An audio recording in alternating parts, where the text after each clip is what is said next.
What's good, my pump-chasing Freunde der Sonne? I'm bored again, and instead of studying, I'm sitting here recording this video because talking about the gym is so much more fun than focusing on my studies. Anyways, today I want to tell you about the different training splits that are circling around the internet these days. Since I'm all about helping those who are new to the scene, I'm gonna present 2 splits for beginners, 2 for more experienced lifters, and lastly the one that I'm currently doing. So sit back, relax, and take notes because it's gonna be interesting. Before I start, let me state one thing though. Everyone is different and there is no definite best split out there. It takes time to find the one that suits you best and with which you find the most success. So don't get discouraged if you try something new and it just doesn't feel right or you don't see any results. Stick to the commitment you've made and keep trying until you find the split that suits you best. Also be aware of the fact that you can't just stick to the same split your whole life. Your body will adapt over time, and in order to progress, you need to give it new challenges to overcome. So stick to one split for a while, and if you notice that your body has become used to the work and your muscles no longer want to grow, change it up a bit. Alright, now that that's out of the way, let's get going, shall we? If you're a complete beginner with no gym experience and you're currently looking like Jack's Fitness, you might want to start your journey with a full body split. What that means is that every time you're in the gym, you train every major muscle group in one session. So you may want to start with 2 exercises for chest, then move on to back, then legs, and finish it off with shoulders and arms. It might sound weird, but it gives your body the chance to build a foundation for the later stages. With foundation, I mean that your body can get used to the newly introduced stimulus and it can establish muscle memory for the technique of each movement. It's important that you start with a low load and really focus on the correct form so that your brain can learn the pattern. To really get those movement patterns into your head, go to the gym 2 to 3 times a week for at least 2 to 3 months. The high frequency that this split presents is perfect for beginners since it helps the body to get used to this new set of challenges. On the flip side, it can be very time consuming, so be prepared for longer sessions to allow for adequate rest between sets. Also, don't overload your sessions. I'll explain what I mean with an example. This guy's name is Bob. Bob just started going to the gym and he opted for a full body split. He starts his Monday gym session with bench press, then moves on to pec flies. For back he does lead pull downs and close grip cable rows. For shoulders he does shoulder press and lateral raises with dumbbells. He finishes off with bicep curls and overhead extensions for the tricep. On Wednesday he goes to the gym again and does the same exact routine. Don't be like Bob, because while it might work for a couple of weeks, his body quickly becomes used to the routine and stops building new muscle fibers. Be like Jimmy. Jimmy does Bob's routine on Monday and switches it up on Wednesday and Friday. Instead of bench press and pec flies, he does seated chest press and incline press. Instead of pull downs and close grip rows, he does unilateral iso rows for the lats and T-bar rows for the mid and upper back. Same goes for shoulders and arms. Find other exercises and switch it up for each session. Don't let your body get used to a routine because it might rob you of a good foundation. And don't forget legs.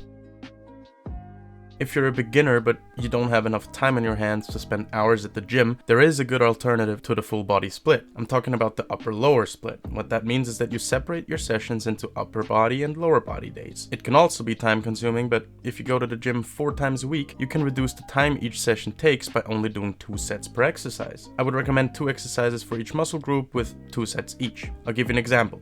On Monday, you do upper and you start with chest. You do 2 sets of bench press and 2 sets of pec flies. You move on to back, for which you do 2 sets of lat pull downs and 2 sets of close grip cable rows. Alright, that is the big muscle groups out of the way, and you can move on to 2 sets of shoulder press and 2 sets of lateral raises. For arms, do 1 exercise for 2 sets, hitting the biceps, and 1 exercise for 2 sets, hitting the triceps. For biceps, you can do incline curls, and for triceps, do pushdowns. On Tuesday, you do lower body.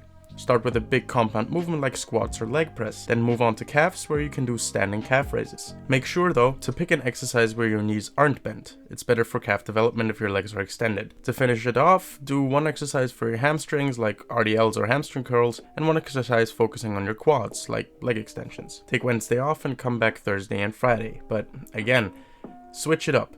Don't do the same exercises on Monday and Tuesday. Your muscles need different stimuli for optimal muscle growth. Remember, be like Jimmy, not like Bob.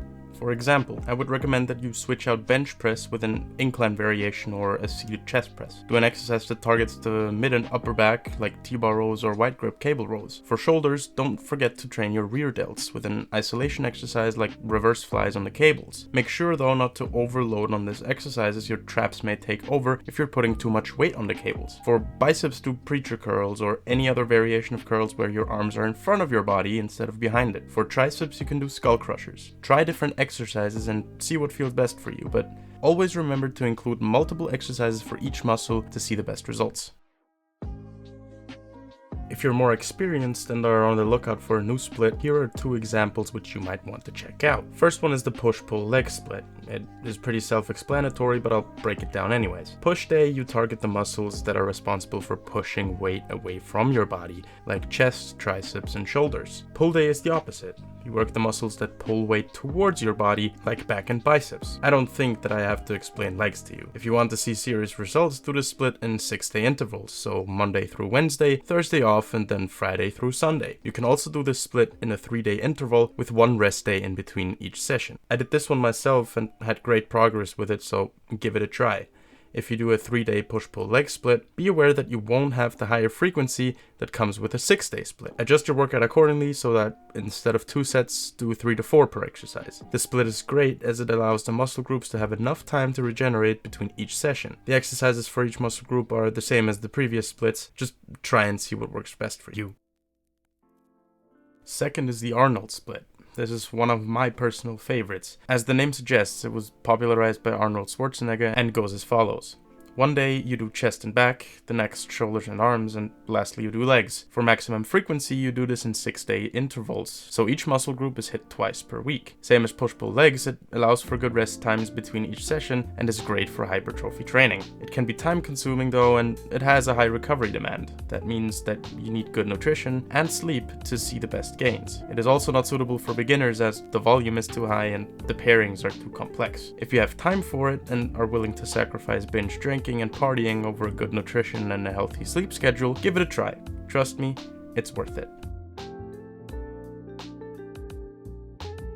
Lastly, I wanted to spill the beans on my split. It works for me and I hope it helps you figure out what you want to do. I do a hybrid split between upper lower and Arnold. Mondays and Tuesdays I do upper lower, Wednesdays are my rest days, and Thursday, Friday, Saturday I do the Arnold split. It allows me to hit each muscle group twice per week with enough rest in between the workouts, and I have enough sessions to incorporate different exercises per muscle. I've been doing this split for a couple of months now and I've seen great results and increased muscle growth. Keep in mind though that I have a tight sleep schedule to allow for optimal recovery, and even though my nutrition could be better, I try to hit my targets. I came to the realization that you don't have to stick to one split and that you can mix them to your liking. Ever since then, I'm happier with my progress and I feel better overall. That doesn't mean that it will work for you though. I just wanted to tell you that what I told you here today isn't a guideline, but more of a recommendation. Try different splits and exercises, try blending splits together, and there's a great chance that you will find what suits you best.